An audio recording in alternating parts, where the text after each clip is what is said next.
বিচার হবে, আমি তোমাদের বললাম।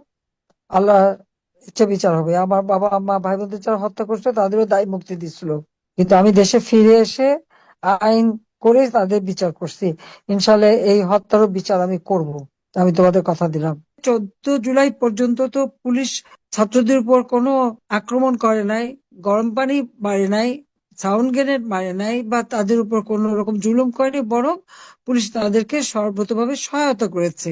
সে মোহাম্মদ ইউনূসের যে পালিত সন্ত্রাসী সমন্বয়ক হাসিব, সে কিন্তু একটা টেলিভিশনের ইন্টারভিউতে বলেছে, আমি কোট করছি, যে পুলিশ হত্যা না করলে আর মেট্রো রেলে আগুন না দিলে বিপ্লব সার্থক হতো না, আনকোট। তার মানে এই পুলিশ যে তারা হত্যা করেছে এটা কিন্তু পরিকল্পিতভাবেই হত্যা করেছে। 15 তারিখের থেকে যারা যে ধ্বংসযজ্ঞ শুরু করে দিল এই ছাত্ররা, সমন্বয়করা, এবং বিভিন্ন জায়গায় তারা জ্বালাও পোড়াও, অগ্নিসন্ত্রাস, থানা আগুন দেওয়া, লুটপাট, বাড়ি ঘরে আগুন দেওয়া, ব্যাপকভাবে যখন শুরু করে দিল, পুলিশের উপর যখন আক্রমণ শুরু করে দিল, এরপর থেকে তো এই ঘটনা চলতেই থাকলো। আর কি দুর্ভাগ্যের বিষয়, যে যে পুলিশগুলিকে হত্যা করলো, আমাদের অগণিত আওয়ামী লীগ নেতা কর্মীকে হত্যা করেছে, 14 দলের নেতা, সাংবাদিক, সাংস্কৃতিক কর্মী, আইনজীবী, সব শ্রেণী পেশার মানুষের উপরেই তারা হামলা করেছে এবং হত্যা করেছে। সেখানে এতে কোনো বিচার হবে না।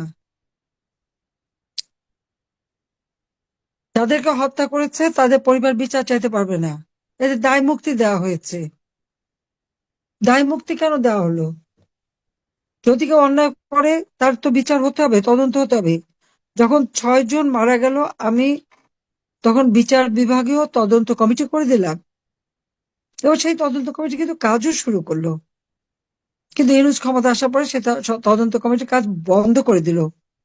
কিন্তু সে ক্ষমতায় এসে কি বললো? এই 8ই আগস্ট ইউনূস বক্তব্য দিয়েছে যে আমি আমি কোট করছি, সে বলেছে, আমি সকলকে শান্ত থাকতে বলেছি, ভায়োলেন্স আমাদের এনিমি। ছাত্রদের, রাজনীতিবিদদের সবাইকে শান্ত থাকতে বলেছি, আনকোট। তার মানে উনি সবাইকে শান্ত থাকতে বলেন, আর এদিকে তারা খুন খারাপি অব্যাহত রেখে যায়। যে একটা বিচার বিভাগের উপরে ছাত্র নামধারীরা যে হামলা করবে আর প্রধান বিচারপতি সহ বিচারপতিদের পদত্যাগ করতে বাধ্য করে নতুন ভাবে করবে, এটা কি ধরনের কাজ? একটা রাষ্ট্র পরিচালনার ক্ষেত্রে আইনসভা, বিচার বিভাগ এবং নির্বাহী বিভাগ, এই তিনটার সমন্বয়ে রাষ্ট্র পরিচালিত হয়।